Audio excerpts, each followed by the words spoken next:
We want to say welcome to Grounded with John Tester and Maritza Giorgio. And today we have the Joyce White Vance joining us. And she was just showing us that she knits while she does this. I love that, Joyce. Yes. Because In it's just fact, I'm something to knitting one do. of the red protest hats that people have been talking about. I saw your post about Yeah. that, changing the red hat narrative, what it means to wear a red hat. So for our friends joining us who are followers of Joyce and don't know who we are, I'm Maritza Giorgio. I'm a journalist, a political journalist, and this is former Senator John Tester.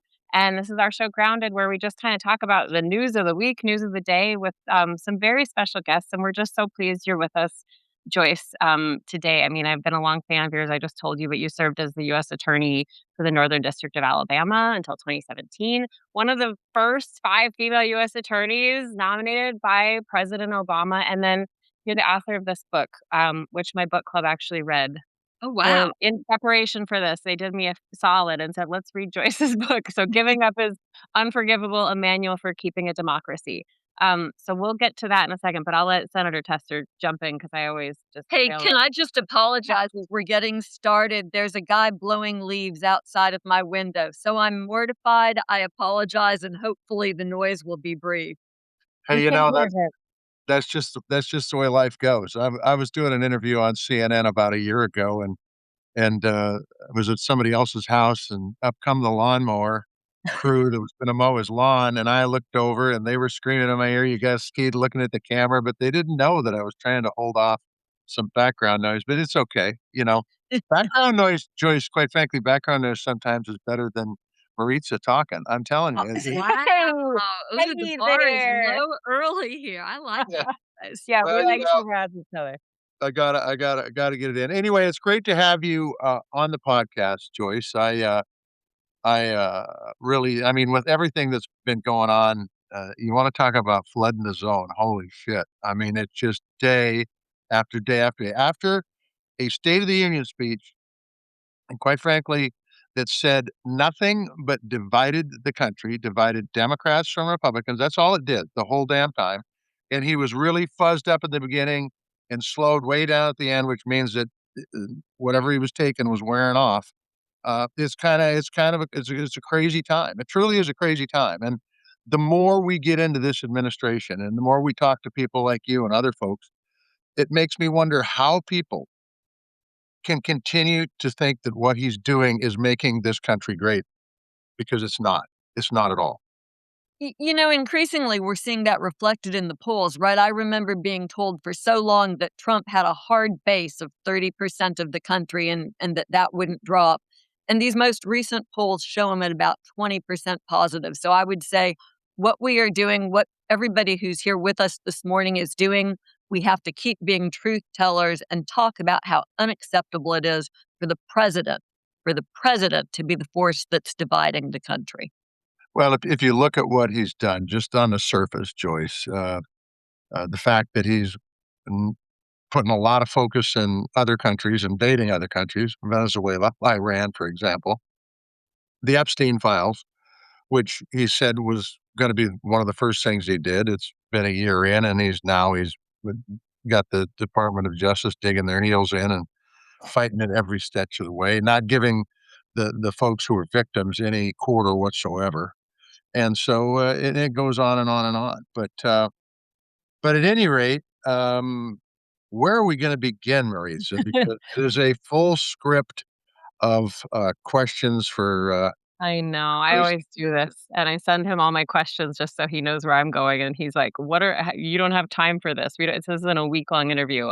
We do have a lot of headlines to talk about, so I was hoping to unpack a couple of those with Joyce. And Senator, you and I are gonna talk about Anthropic, afterward later, because I know you have some strong opinions there. But I do wanna start with this headline yesterday that broke, Joyce, came out that the IRS broke the law 42,695 times in handing over confidential information to ICE, including addresses, by the way. So this is, I think a lot of people are shocked by this. The question, though, is what can be done about it now? We had this conversation back during the Doge stuff when the information was being shared. Like, okay, well, a judge puts a stop to it, but it's already out there. Like, what can be done? Like, what's your takeaway? Right, I mean, it's tough to put the toothpaste back into the tube, I think. And so everybody's clear about just how credible this information is. This is a declaration that was filed by Dottie Romo. She's the IRS's chief risk and control officer. So this news came from inside of the agency. DHS had asked for information on about 1.28 million people, presumably trying to deport taxpayers, right? Which is a certain sort of insanity that instead of focusing on violent criminals, you're focusing on people that are paying their taxes and in many cases will not get benefits, will never get Social Security. So that's maybe a point for another day. But in 47,000 of those cases, ICE not only turned over taxpayer information in violation of privacy rules that protect those databases, they actually gave over information above and beyond what DHS was asking for, like addresses. And we all know what use that ended up being put to. Here's the rules that surround taxpayer information, and I'm very familiar with them because as a federal prosecutor, you frequently wanted to access taxpayer information in an investigation. And that meant filling out copious amounts of paperwork. It took about 4 months to get a single individual's taxpayer information when I was at DOJ. And once you got it, you had to keep it under lock and key. And I'm not kidding. I had a locked filing cabinet in my office. If I got up to go to the bathroom, I had to take that information, put it back in my cabinet, and lock it. And that was something that we were evaluated on. When DOJ sent out evaluators to our offices every couple of years, one of the very serious inquiries was whether you were following taxpayer protection rules to a T. So, look, this is utterly appalling at a bare minimum. And I hope the judge in this case, who seemed to be really righteously outraged by what had happened here, I hope she will craft administrative penalties and remedies. She has a lot of discretion about what she can do, so I'm eager to see what she tries. But it will not change the reality that this information was disclosed and that people were compromised because of it. So let me ask you this, Joyce. Okay, so the judge lays down the law to him, puts the penalties on him. This is to the people who work in the IRS, correct? That gave the information. I think the penalties, hopefully, will be to the agency itself, and maybe she will penalize the agency in terms of what arguments it can make in the lawsuit. But that's weak comfort for the individuals.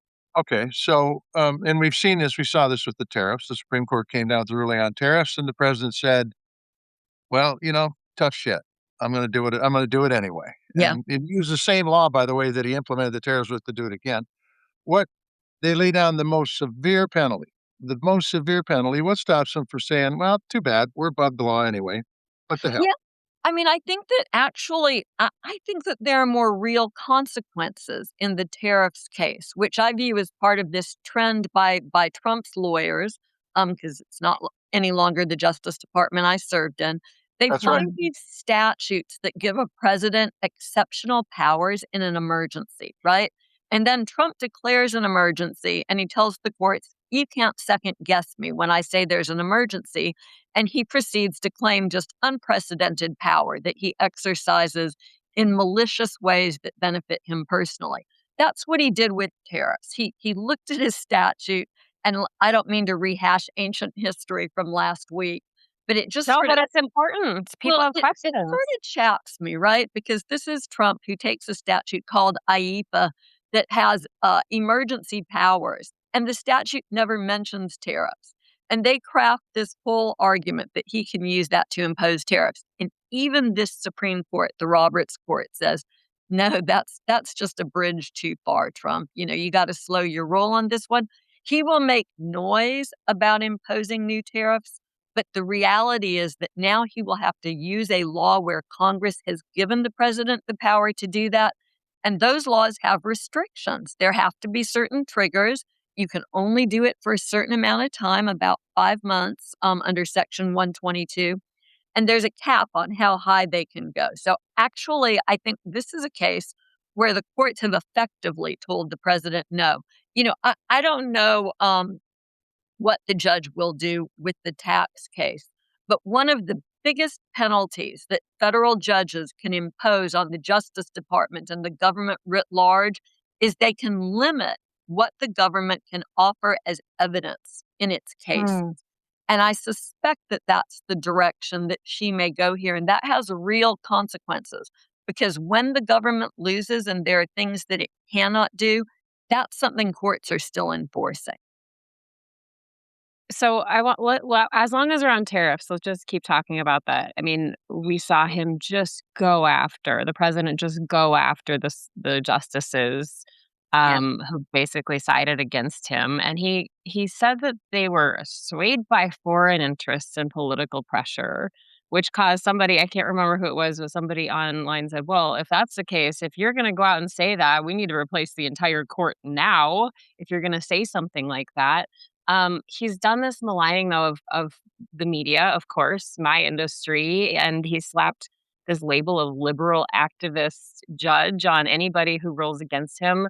So I wanted to just talk to you about like the damage that does to the institution as a whole, the institution that you've spent your life a part of, the people in your family, and I'll just mention like your father-in-law was a judge who was assassinated long before we had this kind of rhetoric. So tell us, like, what that kind of does for you personally when you hear that.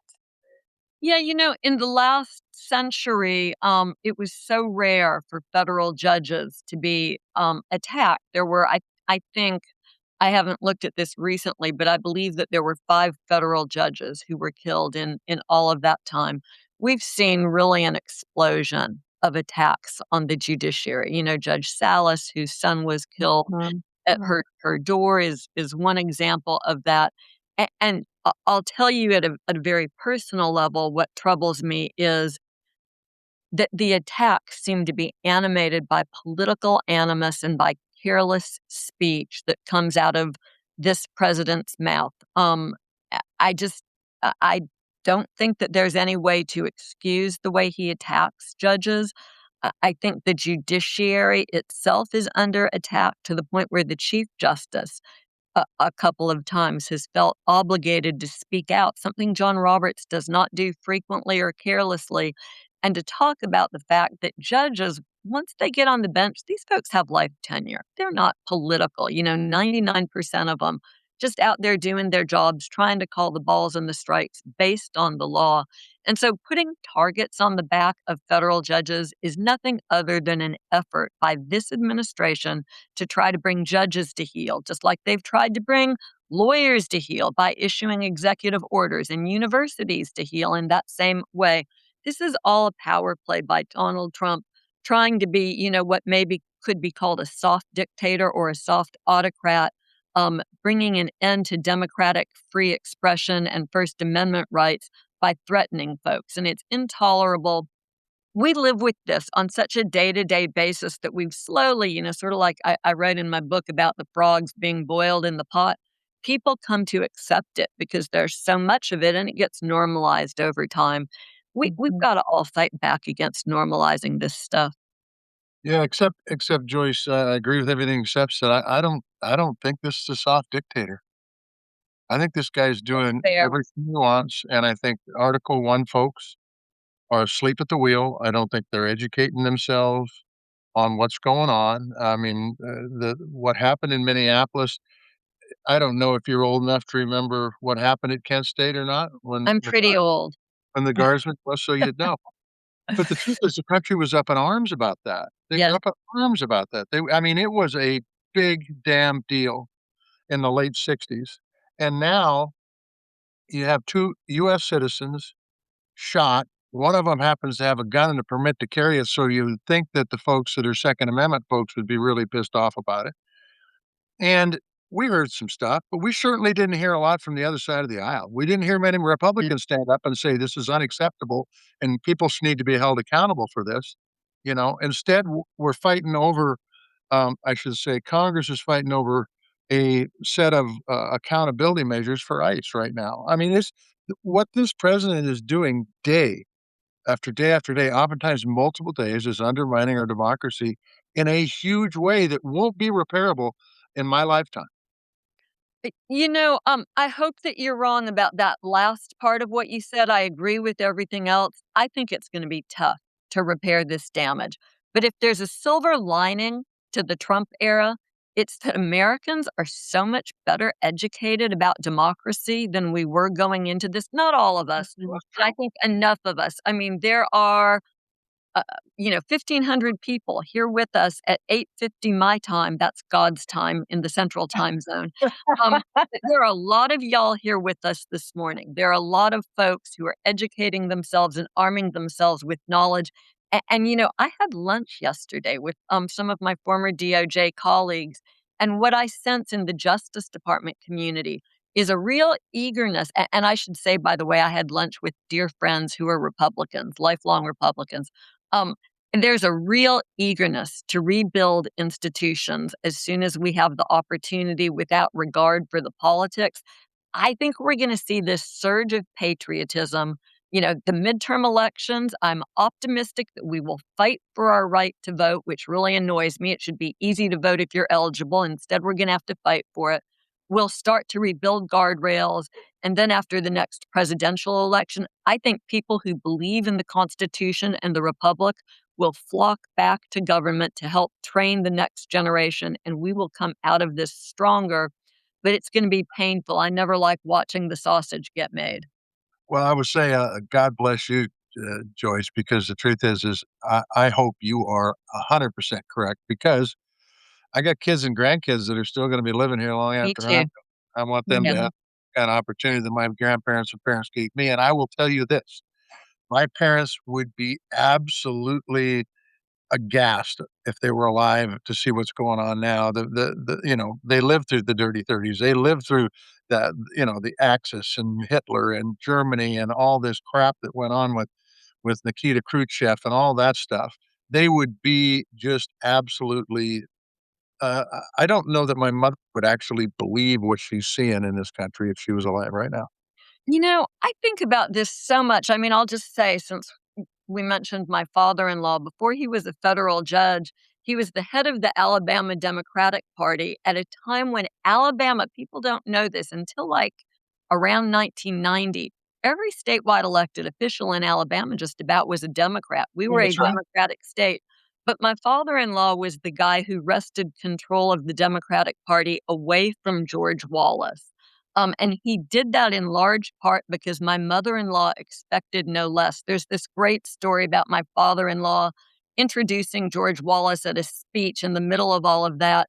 And apparently, he was a little bit too nice to Wallace. And my mother in law, who was in the audience, refused to stand when everybody else stood and gave him a standing ovation. And I was told the story by a friend of theirs who was next to my mother in law. And I said, "Well, what did you do?" And he said, "Oh, I looked at Miss Helen and I sat right back down."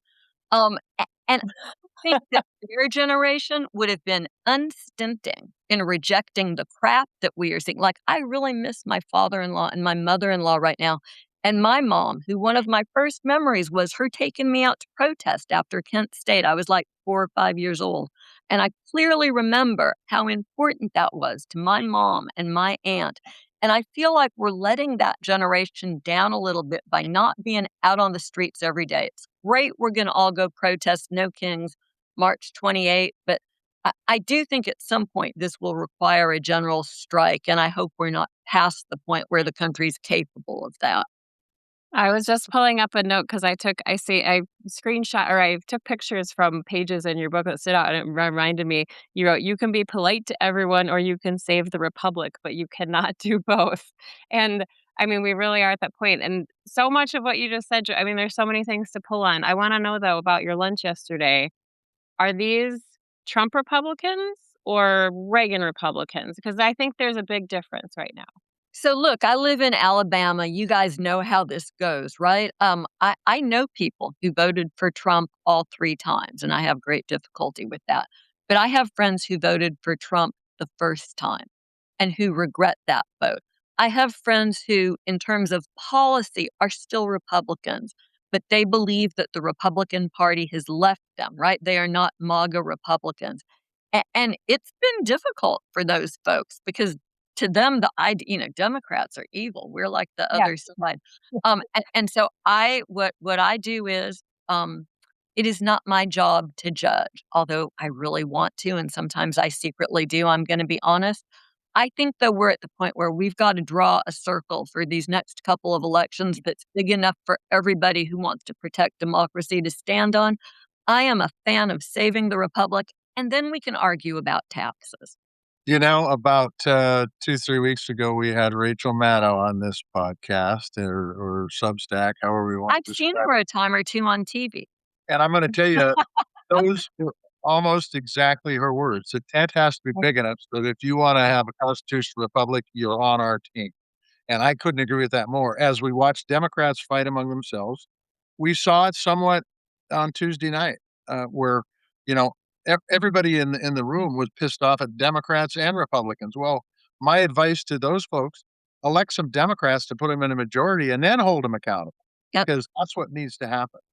Anyway, I mean, look, I'm not a centrist Democrat. Let me just say, I'm like a left-leaning, liberal person in terms of most of my policy views. But I don't think that we created this country to jump up and down and throw temper tantrums like a 4-year-old when we don't get our way. We're supposed to compromise because that's the only way to move forward with this big of a country. that's But right. I think that, like, just the fact, I mean, this is what I say to people. I've started saying to people because it's really easy to go on your social media pages or share this or share that. But because of the algorithms and the companies and the government's influence on these companies, it doesn't always reach people, or they just are, they immediately tune it out. But I think it's so important to go have lunches with your friends, because talking to people who maybe voted for Trump once or all 3 times and talking to them about what they're feeling and asking them about their conversations with their friends, I think that's really important right now. And it doesn't have to be, confrontational or adversarial. It can be simply just asking questions. And I guess I'm wondering, Joyce, like, we talk about this, right before we got on. We're in Montana, red state, deep red now. It used to be, way more purple. You're in Alabama. Like, are you seeing things where you are where you see, like, signs that the tide is turning? I have always advocated for this notion of having conversations with our friends and our neighbors because, look, for everybody who's listening, people probably in the MAGA world or Republicans who do not care what Rachel Maddow or some talking head on TV says, but they will listen to you. And so I think we're each obligated to have those conversations. I'm a huge fan of just asking questions. What do you think about the fact that Donald Trump has said that he was able to walk into pageants and look at underage girls? Does that give you any concerns about his relationship with Epstein, or whatever the questions are that are natural in terms of your conversations? If you plant those seeds over time, they bear fruit. I'm seeing that now. I have had so many conversations in the last 6 months with people who told me I am done with Trump. And in many cases, it's painful for them to say that. But, whatever pain they've endured, I'm glad that they're finally seeing the light. Can we talk a little bit about the executive order that was announced today on elections? Are you up on? You're up on that. You're I up on am it. up on that, unfortunately. Yeah. So right now our elections are incredibly distributed to local government, and even split out from that even in wider. And so Mhm. that's one of the reasons, by the way, that if people are trying to manipulate elections, it's really tough to do it through the process of voting. They can do it through other ways, you know, contributing to campaigns and all that stuff, or C4s, I should say. But what do you see? It looks to me like if he goes through with his executive order, it's just a message to everybody who dislikes us in the world to say, "Come on in. Our elections can be manipulated now that it's at the federal level, so knock yourselves out. Do what you need to do, whether that's to get him reelected for a third term or whether that's to get another one of their favored candidates elected." I am rarely confident about this Supreme Court, but I am confident here. If Donald Trump issues an executive order taking over elections, he will get the crap smacked out of him in the courts. There are lawyers who are preparing now to go to court if that happens. And here's the reason I'm so confident in this 1 instance. The Constitution speaks plainly on this issue. States conduct elections. Our friends and neighbors run our polling places. That is more American than apple pie. That's perhaps the quintessentially American fact of our existence. Congress is granted control over certain things. They can, for instance, set the date of elections. But you know who doesn't have a role to play? That would be the president and the Mhm. White House. And so this is just Donald Trump's shtick these days. I'm in the middle of writing a piece about this. Trump, his lawyers find an emergency, declare an emergency, seize power. He does not have a legal hook here that permits him to do that. So he can make up all the emergencies, this fake China emergency, which, by the way, in 2020, his own people who ran the election, CISA and everybody else, they issued a statement saying, fairest election, no tampering. That was reinforced in courts in cases, including cases by Trump appointed judges. So this is just bullshit. This is just stuff he's making up out of the ether. There's no rationale for him to nationalize elections. There's no law that permits him to do it. And here's the thing. The courts have historically been very, very hesitant to permit any changes to the way elections operate too close in time to the next election. We're already in the cycle. Folks have Right. qualified, ballots are being printed. The idea that the feds can take over the election is ridiculous. So I think what we're seeing from Trump, this is just a propaganda maneuver. Maybe part of it is his dumb ego, but a lot of it is propaganda that's designed to force us to have less confidence in our elections. And so I hope everybody here will spread this message. Your Secretary of State, your county officers, these are folks who know how to run an election. They will run these elections well. We can have confidence in the outcome. Our job is to make sure that in the face of this incredible effort to suppress the vote that we're seeing, that we get out there to vote, even if that means you babysit for your neighbor who has to, watch her kid Mm. on Tuesday, election day, because we can't trust mail-in voting anymore. Babysit for her kids so she can go vote. Do whatever it takes. That's Joyce, so walk me, smart. excuse me, Marisa, just for a second. Walk me through this. So the president puts out an executive order. Secretary of States are looking at this executive order. What do they do? And how quick does the court take this up? They go to court and immediately ask for an injunction preventing it from being enforced. And they will get that, by the way. Trump did an executive order on voting early on that tried to do what the SAVE Act does, and that was enjoined by a judge. It is not being enforced. They are not making any pretense that they can enforce it. Now, the SAVE Act has reportedly died in the Senate because not enough Republicans were willing to climb on board. That's where Trump could impose these measures in Congress. That's their job. They don't want to do it. He can't do it. And so district court judges who are increasingly annoyed that this president does not respect them, they will demand respect as soon as these cases hit the courts. And the Supreme Court that just last week declined in, a much more permissive environment. I guess the Supreme Court could have ignored the language in IEPA and found that somehow it permitted him to impose tariffs. They wouldn't go that far. Well, let me tell you, when he tries to take over elections, there's just not a legal basis for it. And I think even in this court, there are 5 votes that will say so. I'm glad to hear that. Go ahead, But I Marisa. wish that it was 9-0, right? It should be 9-0, but I'm Well, confident it's 5. look. I mean, in my opinion, if you want to talk about screw ups, McConnell screwed up a lot of times, but twice in a major way. Number one, that Supreme Court action. Number two, he didn't vote to impeach, and he should have, and he knew he should have at the time. But he said, "I believe we'll let the courts handle it." Well, guess We'll what? let the criminal justice Right. system sort that That's out, right. right? How did that go for you, Senator McConnell? That's I not, think about that all the time. All the time. I yeah. think about that all the time. Okay, I don't even know what to pull on because we could go so many ways. So you think the SAVE Act is dead, done deal, Joyce? Like we I don't need to think worry at about it. least for now, look, I never count out this president's willingness to manipulate his own party to get his way.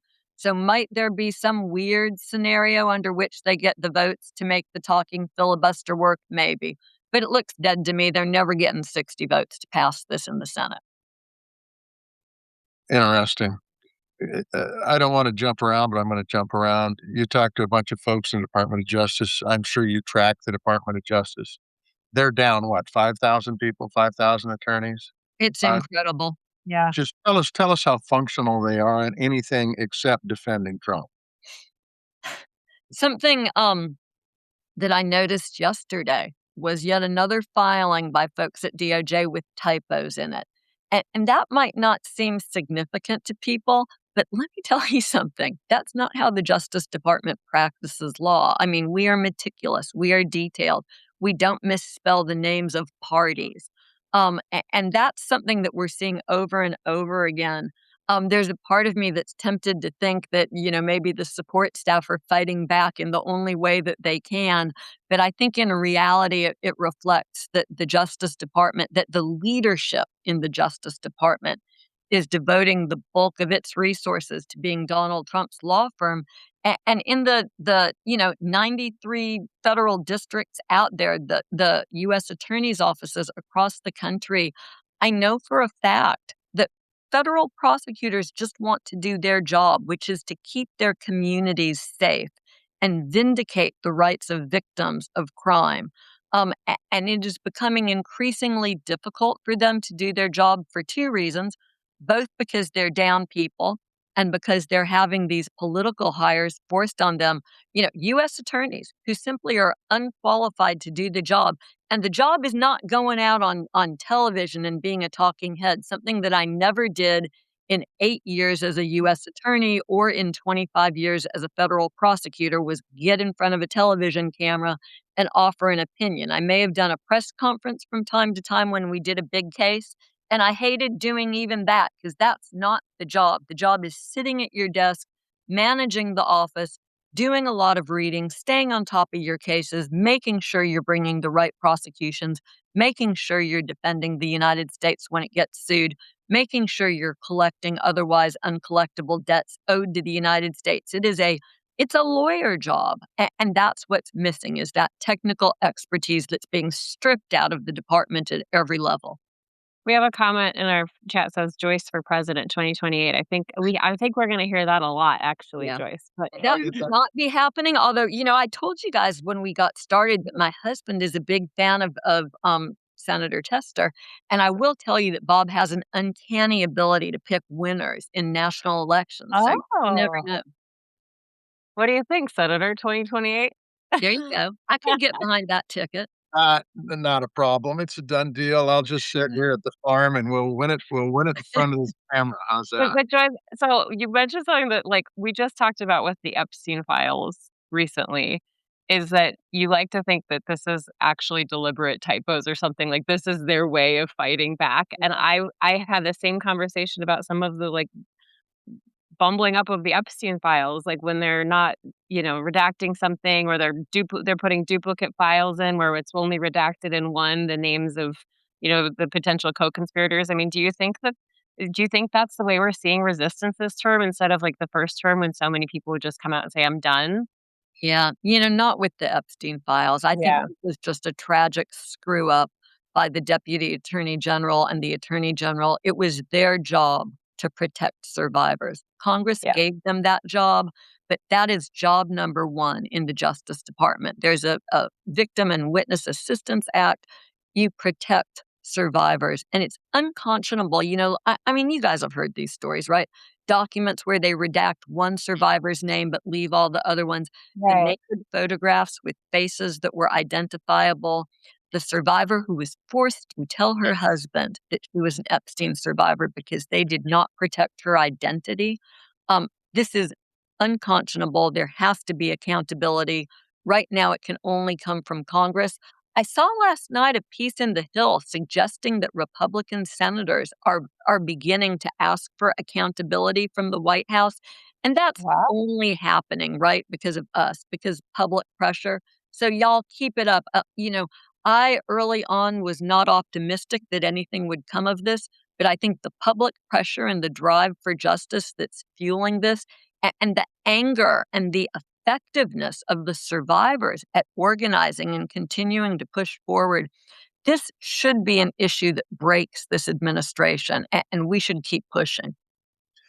I agree 100%, and I will tell you the survivors are amazing people, amazingly Yeah. strong to be what to Mm. go through what they've gone through and continue to fight, fight, fight, fight with quite frankly, not a lot of crumbs being thrown their way, but they continue to fight for the rights and to make sure this never And it's happens. dangerous for them. I mean, can we just make that that there are very powerful people still involved?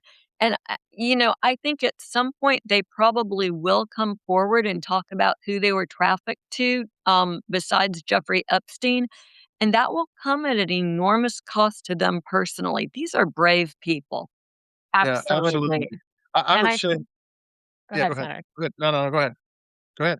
I Well, would say I there's one more thing that politicians look at, and they look at past elections, and it's why Trump's talking about federalizing the Yeah, election. Every absolutely. election since 2024 has voted very well for the folks who have pushed back on Trump.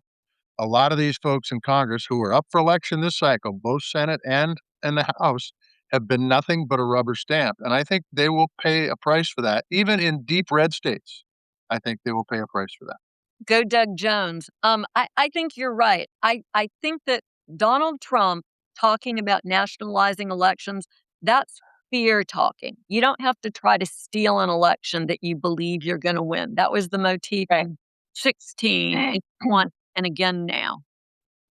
Okay, so I do wanna say, quickly too, the point about, not redacting some of those names is the same as our data or, the IRS story, like, you can't just take it away once it's out there, it's out there. You really can. But I And just, I mean, I'm sorry to belabor this point, but I'm going to do it Oh, anyhow. do it. Tim Bondi testifying in front Ugh, of the House Judiciary Committee and saying, this galls me, saying, well, if we missed a redaction, if they'll just come to us and let us know, we'll fix it. Like it was the job of the survivors to do that, right. her job.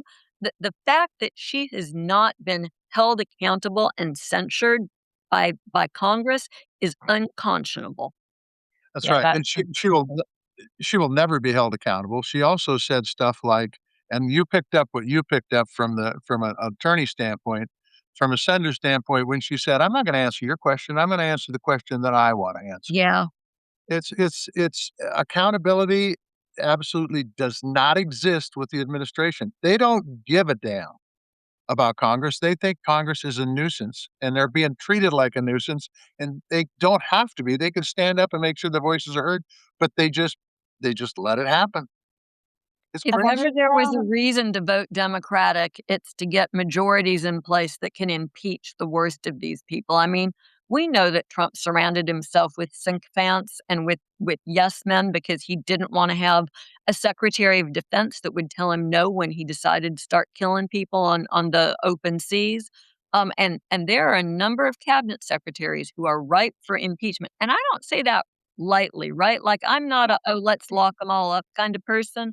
You look at the job that they're doing. I mean, I remember Congress going after my boss, Eric Holder, because they didn't think that we had released enough information about an operation called Fast and Furious that's sort of ancient history now.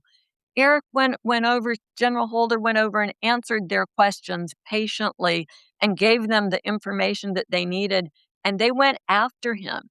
And yet, this Congress can't go after Pam Bondi when she does this, when she violates the rights of survivors of sex trafficking. Yeah. I have some questions about your book, but really, as long as we're on Epstein, I do want to ask you, with former President Bill Clinton testifying in a closed door deposition about Epstein today, followed by his wife, Secretary Hillary Clinton yesterday. Anything stand out to you there that we should be paying attention to or talking about with the Clintons? Yeah, I'm still with Hillary. Mm.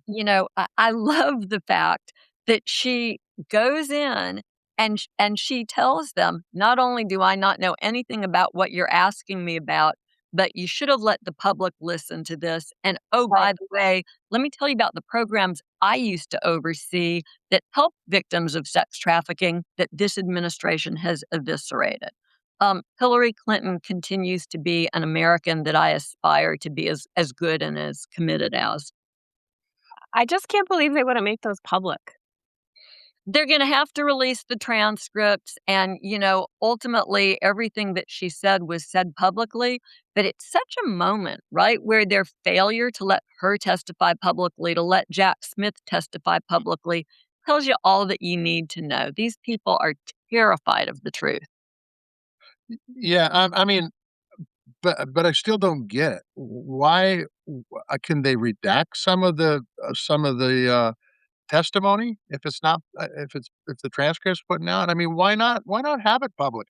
I These I guys, mean, you know better than I do, right? I don't. I don't know what the answer is. I can't figure out the justification for not having it public because they'll roll it out on some Friday night anyway. Yeah, So absolutely. why not just let it be public? I mean, you know, Bill Clinton's going to be there. Make it And who public. knows what he's gonna say, and look, there are pictures of him, let him explain. I don't give Bill Clinton any more of a pass than I give Donald Trump, but if Bill Clinton is gonna be there, if Hillary's gonna be there, Donald and Melania should both be there, and I don't think we've made enough noise about the difference in treatment of those 2 political couples. Exactly, but Comey says, they've answered enough questions. No, they Yeah, haven't right, answered any questions. right. I mean, the truth is, he said he was gonna release the Not file. Comey, not Comey. Let's get that straight. Comey. Comer, yeah.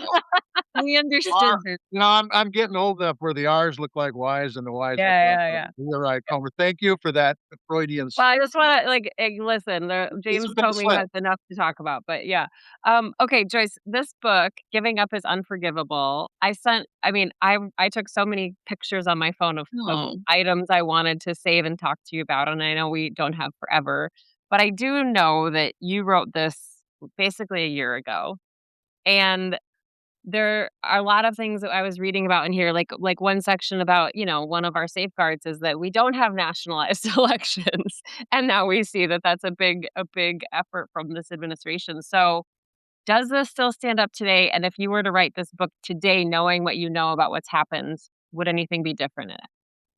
I just had to reread it for the first time in a long time because I'm giving a talk next week.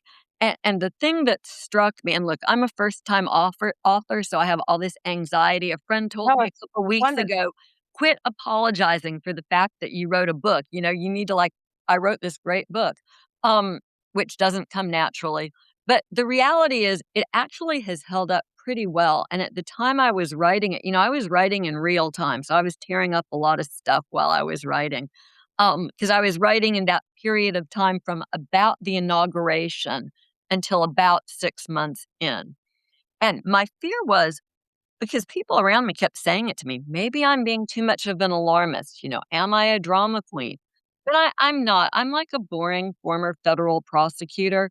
And I was just calling it as I was seeing it the risk to democracy. I teach, I study in the area of democratic institutions. I saw all of the warning signs going off very early on that this was a president who intended to be an authoritarian, and that at bottom, the only way to check that was for the public, the American public, to act as the block on what he was trying to do. So I think the book, if anything, is truer now. I'll tell you, I got a big break. The book came out in October, and it was a tough time to go out and talk with people and sell this message that we could still save democracy. And then those weird out of cycle elections happened. And I remember this. I was in Texas when they happened, and I was in Houston the next night. And people were coming up to me saying, it works. We were able to vote out these really hardcore MAGA people on our school boards and restore them with pro democracy people. And we get it now. If we just keep doing what we can, we really can save the republic. And that to me was so powerful because, of course, all politics at least starts out locally. And the fact that we as citizens can do that work and can take back what we insist upon for ourselves, I think that's the lesson of this era. Donald Trump can only succeed if we let him, and I have no intention of letting him get away with it. God bless you, Joyce. God bless you. Okay, Little I do Joyce wanna Vance sitting in I want Birmingham, Alabama, but there are millions of me all over the country, and it's all of us together that make that a reality. And I that's want really the message of this book. I mean, the very last chapter is titled, "We Are the Cavalry," and it's talking about this idea of eating the elephant one bite at a time and doing what you can. I loved the point you made about offering to childcare for people. I mean, you Yeah. think people think about like, well, I don't know where to start. I don't know what to do. There's so much out there. I don't want to put myself out there as publicly as some other people. If somebody's feeling that way today, Joyce, and they really haven't been very active, but they want to do something, is there like one thing that you tell people to start with? I think it looks different for everybody. We all live in different places, have different resources, but the basic is to start by keeping yourself well informed and by sharing the knowledge that you have with other people, especially folks that you think will pay attention to that over time. Maybe not today, maybe 6 months down the road. But for instance, the SAVE Act would have stripped a lot of married women of their ability to vote without jumping through expensive hoops. That's a great conversation to have with other women. Yeah, absolutely. And I do want to ask about the frogs because we were talking to Larry Diamond and we talked about this analogy about the frog being in the water. Yeah, And the thing that I struggle with is that a lot of this was laid out in Project 2025. all of it, right? And we were told at the time, I mean, I heard people at the RNC when I was covering the RNC, like, Donald Trump isn't a threat to democracy. What are people talking about? And we were told we were crazy. So how do you wake up the frog when the frog had a thermometer on the side of the pot the whole time and just watched as it got hotter? Yeah. I mean, I wrote about this extensively in the book, right? Americans got boiled, and then we jumped out of the pot to elect Joe Biden, and then somehow we slid right back in. And Joe Biden used to say this. He used to say, it doesn't take all of us, it just takes enough of us. I think that's the place we are in right now, where a lot of Americans now understand the tragic mistake that we've made. And, the counterpoint to the boiling frogs was the Portland frog when the National Guard was deployed in Portland, right? And these people showed up in frog costumes. And I absolutely loved that because I had argued in the book that the frogs needed to get out of the pot. And there they were in Portland leading the way. So we all need to get our frog costumes on either figuratively or literally and do whatever we can do. makes me wish I'd have worn my frog hat today. Damn it. I know. Thought so? We were at the event that we recorded a video for, Joyce, the Miles Taylor Defiance Yeah. event, the rebuttal to the State of the Union, the State of the Swamp.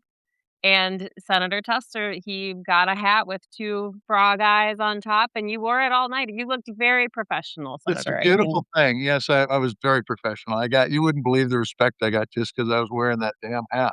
And doesn't that make a good point, which is that this doesn't have to all be doom and gloom? By God, if Donald Trump takes the joy out of our lives, shame on us. We need to have fun saving democracy. Yeah. I like that. Okay, speaking of fun, though, I'd have to ask, so you're knitting today. You're knitting red hats? Red hat knitting, yes. Okay.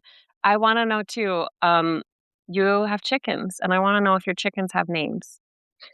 Our chickens all have look, I mean, they're pets. We have 2 German Shepherds. We have, I think, 4 cats at the moment. We have a bunch of chickens running around in our backyard, and I occasionally will come inside. My husband's a retired judge. I'll see him sitting at his computer in his office with a chicken tucked under his arm typing, so it's never a dull moment around here. I love that. That sounds like my ideal life. I want to ask you a question that some people in the text have asked. I served with one fine man in the United States Senate, served with several fine men, but right near the top of the list was a dude by the name of Doug Jones. Dougie. Doug is running for governor, correct? He is. What's he doing? So look, let me just say I'm totally in the tank for Doug. He was the first one of my husband's friends that I met when I moved here in like 1989. And Doug at the time was a single dad raising a 2-year-old daughter. And I was so impressed because Courtney came when we did stuff with Doug. Courtney was there, and it wasn't like she was an afterthought or he expected women in the room to look after her. Doug was the dad, and he was present. And, you don't lose that image of a person, right? That's to me who Doug has always been, even though he was my very annoying boss when he was the U.S. attorney in Birmingham. He was a great boss, let me tell you. He was demanding. He insisted that we deliver justice in the right way for the right reasons. And I have nothing but love and respect for Doug. But the real power in that family is his wife, Louise, who is unstinting in making sure that Doug does the right thing. And in the tradition of great Southern women, Louise, who certainly could be a political candidate in her own right, I think has encouraged Doug to run and is supporting this run. A lot of people believe a Democrat cannot win in Alabama. I strongly disagree with that. If ever there was a moment for us to start to retake some sense of rational behavior here, it's in a race where Doug Jones is running against Tommy Tuberville. And I think even if you're a Republican in Alabama, you do not want to live in Tommy Tuberville's Alabama. You want to live in Doug Jones's Alabama. And I think we'll see that reflected when people vote. That's very, very well said. I would just tell you that I'm in the tank for Doug Jones too. Okay, Well, come on down. Are you going to come down here and campaign, son? I told Jones, I said, Doug, anytime, anywhere, and as long as he doesn't call me in August when I'm harvesting, or in April or May when I'm seeding, Meeting. I mean that. I will jump on it. And it's not Well, exactly a weekly flight because I'll tell him we need to get y'all down here and go out for barbecue and tape the podcast eating barbecue That's sandwiches. and that's what I was gonna say. Let's take our show on the road. We'll do an Really episode in no-brainer. Alabama with Joyce and Doug. I think it's a great idea. yeah, and I would love to go down there and talk a little agriculture because if there's one thing this president's done, he's totally screwed up ag markets and input costs across the board for people in agriculture. There's going to be a lot of folks, and I'm sure it's in Alabama and Montana and across this country that are going to go broke, not because of drought or flood or disease or insects, but because of really shitty policy coming out of the White House. Amen. We need to talk more about how this is impacting farmers so that they see the issues and vote in favor of their own interests and not what politicians and pastors are telling them are their interests. 100% correct. By the way, if Doug Jones is religious, there's a new definition. I'm not Doug Jones. If Donald Trump is religious, yeah, I got Comer. Doug is pretty religious. You know, Doug is, but if Donald Trump is the next savior of this country, we are in trouble. No kidding, right? An imperfect vessel. Isn't that what Republicans have said? An imperfect vessel of Christ. Oigavalt. Oh, Mm. well, Joyce, I've so enjoyed this. I hope we can do it again. And I really do want to plan an in-person event. Joyce White Vance, author of Giving Up Is Unforgivable, a manual for keeping a democracy. We just want to thank you so much for your time. Thank you all for having. I don't know about everybody who's been with us, and thanks y'all for joining. I feel so much better having talked with y'all. I'm ready to go out and fight for democracy. Yes, let's do it. Let's do it. All right. Thanks, Joyce. Senator Tester and I will stay on and talk about some anthropic stuff. But thank you, Joyce. Have a wonderful weekend. Bye, y'all. Yep. Bye. Take care, Joyce. Thank you. Okay. Wow. What a good that went by very, very fast. She's just like very positive, right? Like I feel calm. I feel grounded. Yeah, that's good. It's a good pickup. No, she's a great person. She's very smart, obviously, and she understands how things go. And I would just say that we're fortunate to have her voice out there. Really, really fortunate. Okay, so we gotta talk about Anthropic. Um, Yeah. let me pull this up here. So You go- yeah. let's just do a little primer for our audience. This Anthropic thing is a very hot topic. If you don't know, Anthropic is an AI company. And this week, Defense Secretary Pete Hegseth had a meeting with Anthropic CEO, and Hegseth that said that Anthropic needs to allow the government to use its products, its AI, in all lawful purposes. That could include surveillance and AI warfare. Now, Anthropic refused, and now we're seeing that Hegseth is vowing to punish Anthropic. But here's a bigger concern, and that is that Hegseth will invoke the Defense Production Act to force them. So, Senator, did I get that right? And what do you want to add? Yeah, you kind of did. I mean, look, I know. the military is using Anthropic now. The Anthropic has their AI is called Claude. They have two um, two things that they want the government to abide by if they do it. Number one, it can't be used for domestic surveillance. What's that mean? They can't use it to surveil anybody that's in this chat or anybody else in America. Okay, you cannot do it. It would be illegal to use it for that purpose. Um, the second thing is when it comes to autonomous weapons, weapons that are directed by AI, there has to be a person in that link. Which this is new technology, and things could go bad. Friendly fire or things with our nuclear force, whatever it might be. And so those are the only two things they're asking for if they're going to use this new way of doing things called artificial intelligence. And that's not what the president wants. That's not what Hegseth wants. But AI that has turned down millions and millions of dollars from foreign countries to do what's right by this country has really walked the walk when it comes to making sure that we're doing right by the United States of America. And I will tell you that my perspective on this is that everybody's concerned about AI. They should be concerned about AI. It can do a lot of good. It can do a lot of bad. But in the end, these restrictions are restrictions that need to be there. They absolutely need to be there. And I will tell you one reason why. Because if the administration, any administration, uses AI and it goes bad, there's no accountability. They just blame the AI company for it. When in fact, if you have a person in the loop, the accountability is there.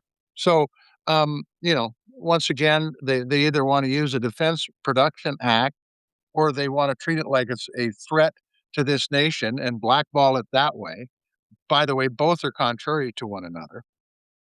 And it's just time. It really is time for these folks that are in the White House and the Defense Department to understand that this is new technology. Things can go wrong with new technology. Things can go wrong with old technology. And so making a product safety judgment is the responsible thing for the company to do. And it did it. And the US government ought to respect that. And they're not. Um, you know, uh, Things like friendly fire, mission failure, unintended escalation, all that stuff. You've got to have a person in the loop.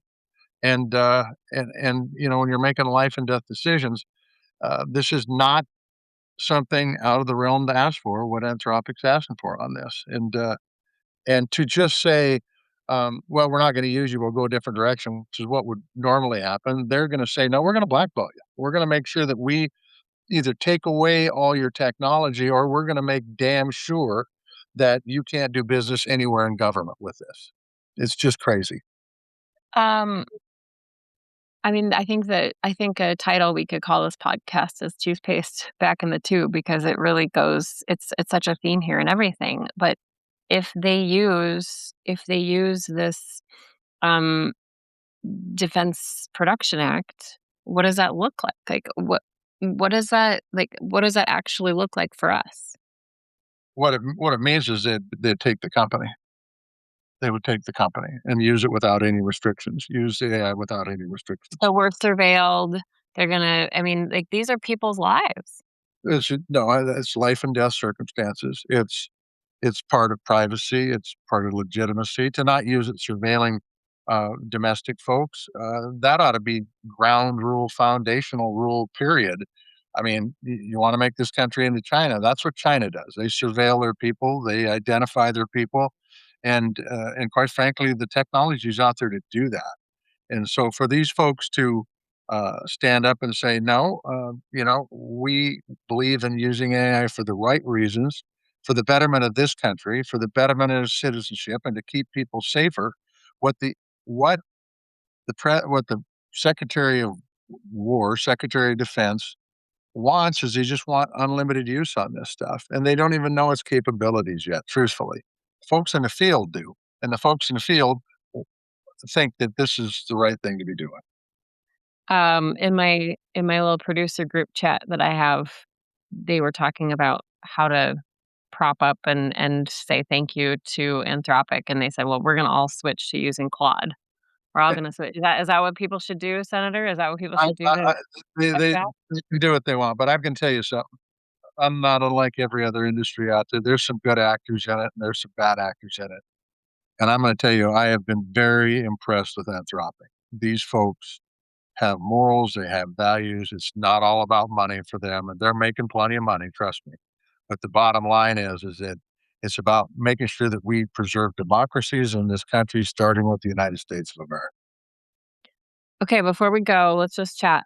We had a whirlwind week. I had to even check it was Friday because holy cow, there's been a lot. But we were in I was in Georgia, reporting on the warehouse that DHS purchased, and the town of Social Circle really saying, "Well, this is not the place for this, and we can't handle this."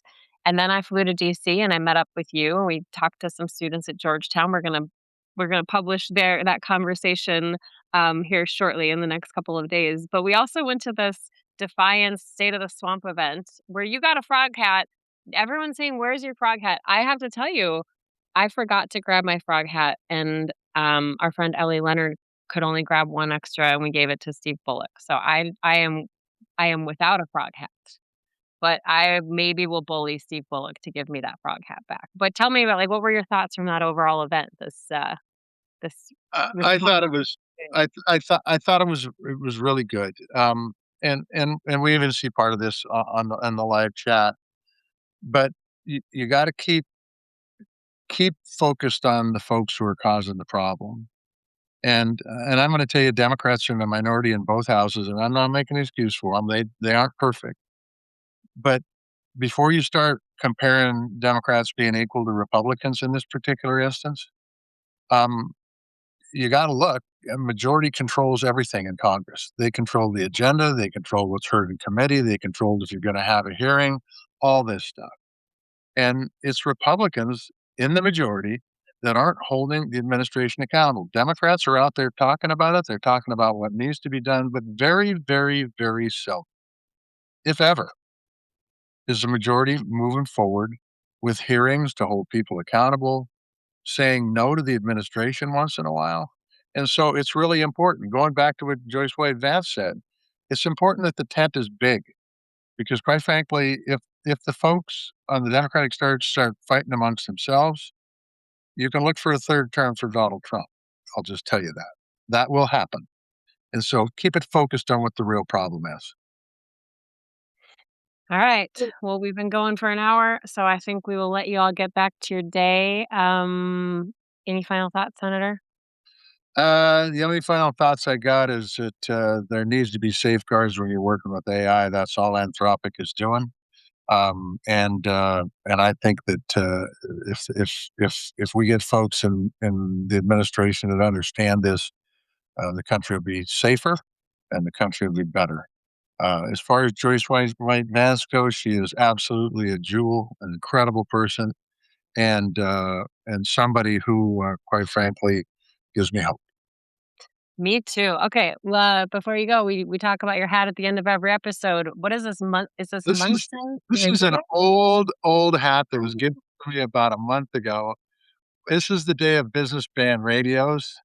This is post CB, post Citizen Band, now business band that uh, Munson Radio, which I don't think is in business anymore. I don't believe so. It hasn't. I don't think it's been in business for a long, long time. But they sold radios, and it's kind of a cool hat because for a farmer, this is old school right here, man. This is real old school. And you're matching. Like this looks like a fashion Yeah, coordination. I'm in my work shirt because I'm gonna haul some wheat here later today, but, I was gonna change my shirt, but I said, "Hey, man, I'm styling with this hat and this shirt." So, you just Yeah. Why would you? plus look, the orange and the orange, it just works, you know? It Will just you raise works. your arm? Raise your arm again. Orange, You've got, orange. you've got some holes in your shirt, Senator. Well, that's what happens when you wear a shirt. They wear out. And this is well, I mean, look at the cuff. I mean, Look. it's almost getting ready for the rag pile, but we still got a couple more months left in it, okay? Okay. Well, we want to thank everyone for joining us. Thank you for all the support with our travels this week. I really need it. I think we should go do it out in Alabama. I would love to do it. I just wanna say one thing about my, co-podcast partner. She's got a lot of guts. I mean, she was going in places where the cops were telling her to get the hell out of here, and they might throw them in a can for, just looking around, and it was on these damn warehouses that, quite frankly, the U.S. government, the American taxpayer, paid $127 million for a warehouse that sold for 27 million bucks, 128 million. I'm sorry, sold for 27 or 28 million. I get my Y's, my R's in it. What's a Yeah. million bucks among friends? I mean, Right, right. what's 100 million? And then you got people that write in, and you're going to love this, Maurice. You got people that write in and say, well, they go by assessed value and it's okay. And what I say to that is, Jesus fucking Christ. They sold the building 2 years ago for $28 million, and the federal government paid 129 for it, and that's okay? That's how you want your taxpayer dollars spent? Oh, good luck. No wonder we got a $39 trillion deficit, and you claim to be a fiscal conservative. My God. Woof. Well, thank you, Senator. I will take that. And here's the thing, though, that message that came in, yes, but I will tell you, in my conversations on the ground, this is a town that voted for Donald Trump, 73%. In my conversations on the ground and talking to people, like, these are concerning issues for them, and they support the president. Even if people support the immigration policies, they're worried about that, like, that figure. They were shocked by that figure. They were shocked by how many people, 10,000 people that are slated to go into this facility. And so that's why these conversations matter. It's why reporting matters. It's why journalism matters, independent journalism especially. And it's a scary time, and it is a weird time for sure. But we just got, like what Joyce said, we just got to keep pushing and telling stories and talking to people, bringing facts. And I did that was one of the people I talked to. I was going through everything and saying, here, this is the document. It's right here. I'm not making this up. This is the document from the federal government. And that is what we need to keep doing, is just bringing receipts, bringing facts, and having calm but informative conversations. So I appreciate that. Thank you so much, Senator. You're welcome. I don't know. Something came over me. Oh, yeah, you must have been, you haven't had your medication or something today, and you decided to I throw you. haven't had my 12th cup of coffee. I need to go have my first. Okay. Thank you to everyone. Thank you to Joyce White Vance for joining us. I hope we do it a lot and again, because she's just a wonderful, wonderful, and educated, incredible woman. Also, thank you to Pearl Jam for letting us use their music. Amazing. Thank you to all of you, our listeners, for joining us. You can find us here on Substack, Blue Sky, Instagram, YouTube. You can send us an email anytime at groundedpcast@gmail.com. Thank you for being in this community with us. We'll chat again soon. Valley Ho.